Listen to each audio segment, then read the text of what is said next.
ये है जी अंधे ग्रह। 10वें घर में 2 या 2 से ज्यादा ऐसे ग्रह हो जिनकी आपस में शत्रुता हो, तो ऐसे टेवे या जन्म कुंडली को अंधे ग्रहों का टेवा कहा जाता है।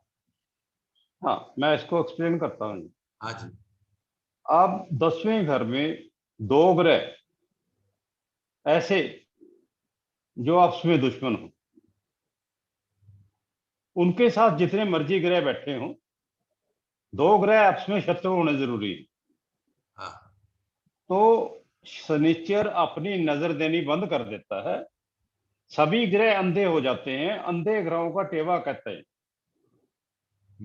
उस वक्त उस ग्रह से संबंधित कोई काम करना हो तो वक्त पे उल्टा सीधा काम हो जाता है, ठीक काम नहीं होता। तो किसी भी ग्रह का उपाय करने से पहले अंधे ग्रहों को ठीक करना पड़ेगा। समझ आ गई अंधे ग्रहों का टेवा कुंडली। इसके अलावा ये भी कंडीशन होगी डॉक्टर साहब, जैसे 4th हाउस पे कोई 2 शत्रु ग्रह बैठ जाए, उनकी शत्रुओं की दृष्टि जाए, मान लो बृहस्पति और बुध 10वें में नहीं है, 4th में है, लेकिन उनकी दृष्टि वहां जा रही है 10th हाउस में, तो भी अंधी कुंडली होगी? नो, बिल्कुल नहीं। सिर्फ बैठे होने चाहिए वहीं पे, दशम में बैठे होने चाहिए। हम बेसिकली क्या है, 10वां घर क्या है? कर्म क्षेत्र, कार्यस्थल। कर्म क्षेत्र को छोड़ दीजिए, अभी बड़ी देर की बात है। ये शनि का घर है, शाम सोया हुआ है, 2 ग्रह जाके वहां लड़ाई करते हैं, सांप जाग जाता है, वो अपनी नजर देनी बंद कर देता है। नजर जो भी है हमारी सारी शनिचर की है, वो नजर देनी बंद कर देता है। अब ग्रह कोई जाना तो पटियाले होता है, चले अंबाले जाते हैं, ये होता फर्क। मतलब कि वो जो पत्री है वो डिसीजन गलत लेने लग जाती है। हाँ जी, हाँ जी, बिल्कुल डिसीजन मेकिंग गलत डिसीजन लेने लगता है। इसलिए अंधे ग्रहों का जब अगर टेवा हो तो सबसे पहले उसे जागृत करना चाहिए, तब उसे कुछ काम करने चाहिए। और जागृत कैसे होता है? 10 अंधों को भोजन कराना चाहिए एक ही मात्रा में। हाँ, जिसमें एक मीठा होना जरूरी है। 10 अंधों को भोजन कराए एक ही मात्रा में। एक ही मात्रा का मतलब क्या है जी? जितनी को खा सके, यानी। हाँ, वो तो जितना खा सके वो, मतलब कोई 4 रोटी खाता है, कोई 2 रोटी खाता है। आजकल पता क्या हो गया जी?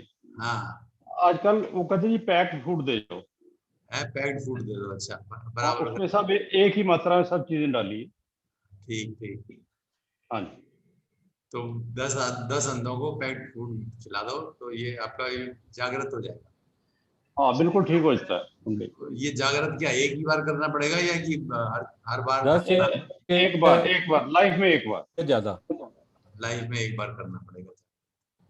तो सर 10 और मोर ना सर, मिनिमम 10 है ना सर? ये मिनिमम 10 है, 10 से ज्यादा हो कोई प्रॉब्लम नहीं सर। हाँ जी सर, एक सवाल था। 10th हाउस के अंदर जो आप बता रहे हो कि 2 ग्रह आने पर ही कुंडली अंधी मानी जाएगी, या 2 से ज्यादा आ जाएंगे तब भी, या 1 रहेगा तब भी? 2 से ज्यादा। एक ग्रह तो अपने आपस में किससे लड़ेगा? शत्रुता होनी चाहिए ना, आपस में शत्रुता होनी चाहिए। सर अगर 2 ग्रह हो गए तो भी नहीं होगा। सर अगर लग्न के अंदर एक ग्रह बैठा है और एक 10th में बैठा है, जैसे लग्न में शनि बैठा है और 10th में मंगल है, नहीं तो नहीं, दृष्टि संबंध बन गया। दृष्टियां ऐसे थोड़ी होगा जी, ऐसे नहीं हुआ करता। 2 ग्रह 10 में होने चाहिए। ठीक है सर, थैंक यू। सर एक क्वेश्चन और है कि ये जो अंधा टेवा ये जो है, सारे प्लैनेट्स अंधे हो जाते हैं इसमें? हाँ जी, खुद टोटल कुंडली अंधी। टोटली कुंडली मतलब एक दूसरे को मारेंगे बिना देखे? मतलब ये है कि डिसीजन, आदमी की डिसीजन पावर खराब हो जाती है। हाँ जी, हाँ जी। अंधे ग्रह, अंधे टेवा का मतलब ये है आदमी की डिसीजन पावर नहीं रही। तो एक बार लाइफ में 10 आदमियों को भोजन करा दो ना अंधों को, बात खत्म। होगा तो अंधा जग जाएगा, नहीं भी होगा तो भी जग जाएगा। है जी? ठीक है सर। ठीक बात है। अब मालूम नहीं है सर। हाँ, अगर 10th हाउस में दोनों जो 2 ग्रह बैठे हैं वो मित्र हो तो आपस में? फिर क्या प्रॉब्लम है जी? फिर कोई प्रॉब्लम नहीं है, फिर कोई प्रॉब्लम। ठीक है सर। नेक्स्ट है जी रतांध आदि आधा अंधा। आधा अंधा। हाँ जी सर। एक एग्जांपल दे रहा हूँ, ये अंधे ग्रह का छोटा सा एग्जांपल है। मान लीजिए किसी एक कुंडली में चंद्र, शुक्र और बुध बैठा है हम्म 10वें में, हम्म, इसको मानेंगे अंधा टेवा, बिल्कुल मानेंगे जी। क्योंकि चंद्र और बुध का है। हाँ, हाँ, चंद्र और बुध की शत्रुता है। चंद्र शुक्र की शत्रुता है, चंद्र बुध की है, जी इसलिए ठीक है सर। रतांध ग्रह। चेतन जी की आवाज हल्की आती है सर, सुनाई नहीं देती पूरी। हाँ जी, रतांध ग्रह कैसे होते हैं? ये एक ही स्थिति में लगते हैं, जब शनि 7वें घर में और सूरज 4थे घर में। बस यही कॉम्बिनेशन हो।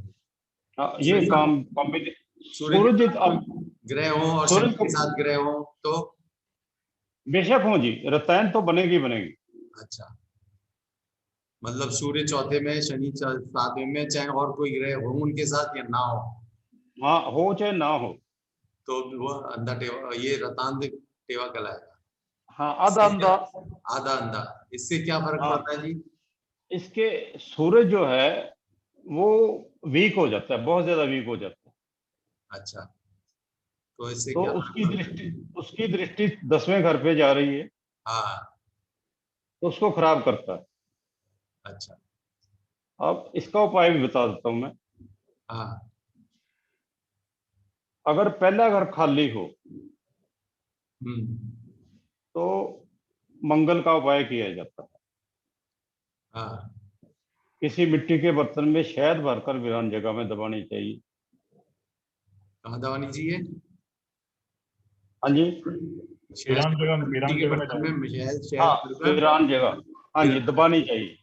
हाँ, अगर पहले घर में ग्रह हो हाँ, तो शनि का उपाय का काले रंग की बांसुरी में हाँ, चीनी भरकर वीरान जगह दबाई जाती है। अच्छा, फिर से बोलिए सर एक बार।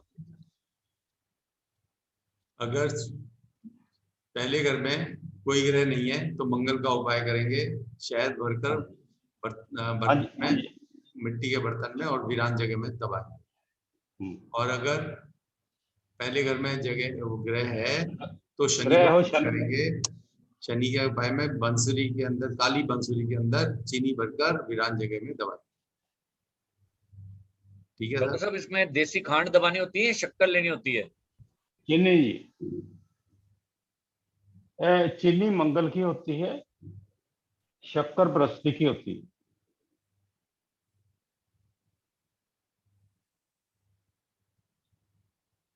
इसलिए चीनी डाली जाएगी। ठीक है। ठीक है जी, ये रतांग ग्रह समझ में आ गया। रतांग ग्रह से फर्क क्या पड़ता है कि दशम भाव पे सूर्य कमजोर हो जाता है, सूर्य का असर 10वें भाव पे कमजोर हो जाता है। तो उससे फर्क क्या पड़ता है? कर्म क्षेत्र। कर्म, सूरज वैसे भी कर्म उल्टे। राजा है। ठीक है जी। अब ये धर्मी ग्रह, धर्मी ग्रह राहु केतु, इनमें से कोई चौथे घर में हो या चंद्रमा के साथ हो हाँ, तो ये पाप ना खाने की कसम खाते हैं, यानी बुरा नहीं करते, अच्छा करें या ना करें।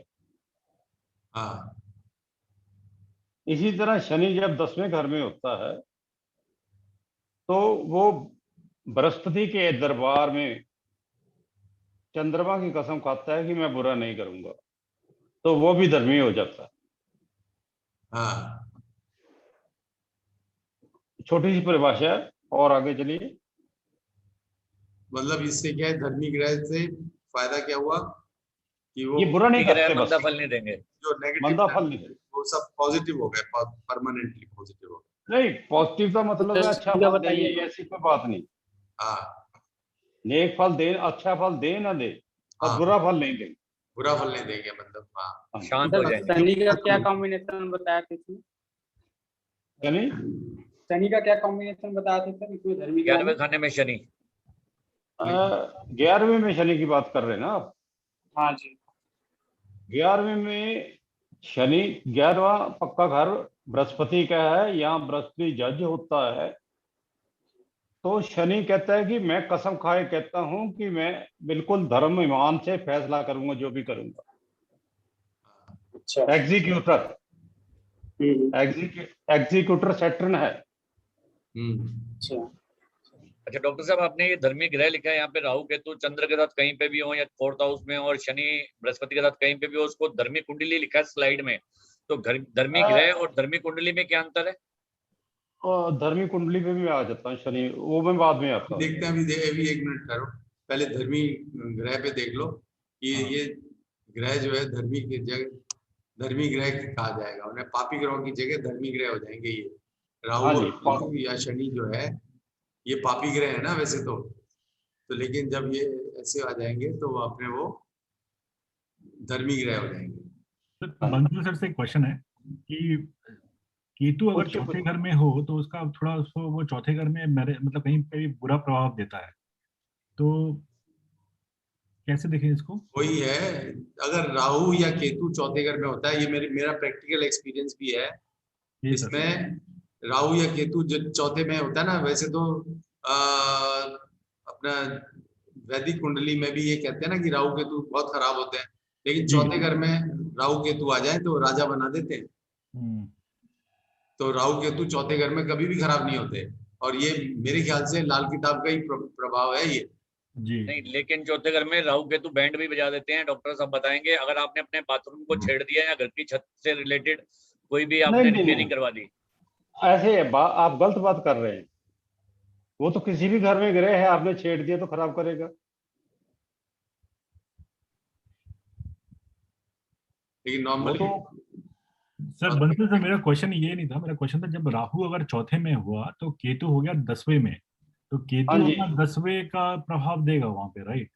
भले राहु ना दे बट केतु वाला तो मैं 10वें। आपकी इस बात का भी जवाब देता हूँ। जी सर।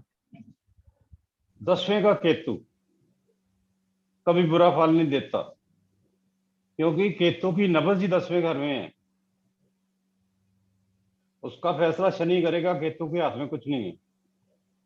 10वें का राहु सर? 10वें का राहु भी शनि के अनुसार चलता है, दोनों शनि के एजेंट है जी। ओके। तो केतु मतलब राहु दोनों शनि के एजेंट हैं लाल किताब ये में। नेगेटिव जो है 10वें में भी नेगेटिव नहीं करेंगे? नहीं करते, बिल्कुल नहीं करते।